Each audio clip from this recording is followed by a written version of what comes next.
Hello friends, अन्नपूर्णे सदापूर्णे दीप्स किचनमध्ये तुमचं खूप खूप स्वागत. आज आपण गव्हाच्या शेवयांपासून जी रेसिपी बनवणार आहोत तिला तुम्ही शेवयाची मॅगी, शेवयाचा उपमा, तिखट शेवया यापैकी कोणतंही नाव देऊ शकता.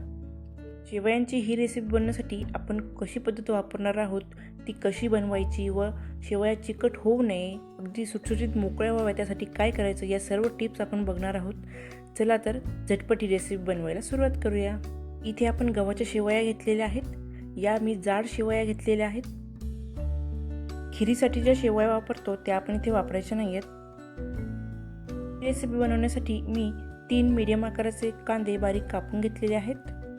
2 मीडियम आकाराचे टोमॅटो मी इथे बारीक कापून घेतलेले आहेत.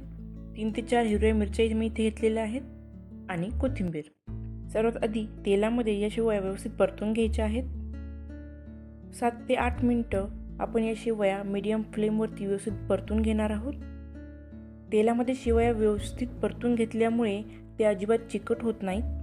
त्यामुळे शेवया परतताना अजिबात घाई करायची नाही आहे, त्या व्यवस्थित परतू द्यायच्या आहेत. आपण शेवया परतताना त्या कंटिन्युअस हलवत राहायच्या आहेत. शेवयांना लालसर कलर आल्यानंतर आपण गॅस बंद करणार आहोत. शेवया आपण एका प्लेटमध्ये काढून घेतलेल्या आहेत. कढईमध्ये आपण 1 ते 2 वगळी तेल घेणार आहोत. तेलामध्ये 1 टीस्पून मोहरी घातलेली आहे. मोहरी व्यवस्थित तडतडल्यानंतर आपण यामध्ये जिरे घालणार आहोत. आता बारीक चिरलेली हिरवी मिरची घालूया. हिरवी मिरची परतल्यानंतर आपण कांदा परतून घेणार आहोत. कांदा आपण 2 ते 3 मिनिटं परतून घेणार आहोत. यामध्ये आता आपण 1/2 टीस्पून हळद घालूया. हळद व्यवस्थित मिक्स केल्यानंतर आपण यामध्ये बारीक चिरलेले टोमॅटो घालणार आहोत. टोमॅटोसुद्धा आपण 1 मिनिट परतून घ्यायचे आहेत. यानंतर आपण यामध्ये 1 ग्लास पाणी घालत आहोत.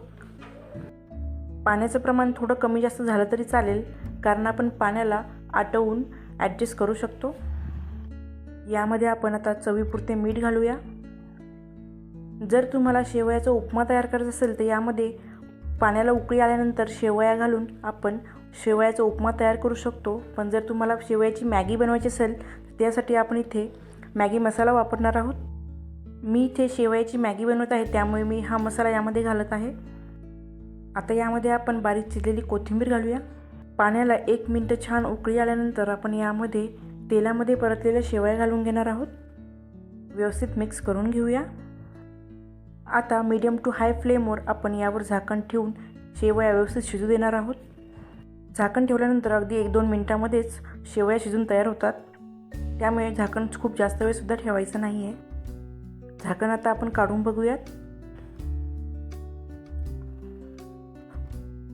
तुम्ही बघू शकता अतिशय छान आपल्या शेवया शिजलेल्या आहेत व अगदी मोकळ्यासुद्धा झाल्या आहेत. अशी सुटसुटीत मॅगी जर असेल तर खायला कोणाला नाही आवडणार. चला तर ही हेल्दी आणि टेस्टी मॅगी गरमागरम सर्व करूया. तुम्हाला जर ही हेल्दी शेवयाची नाश्ता रेसिपी आवडली असेल तर नक्की ट्राय करून बघा आणि अन्नपूर्णे सदापूर्णे दीप्स किचनला सबस्क्राईब करा. धन्यवाद.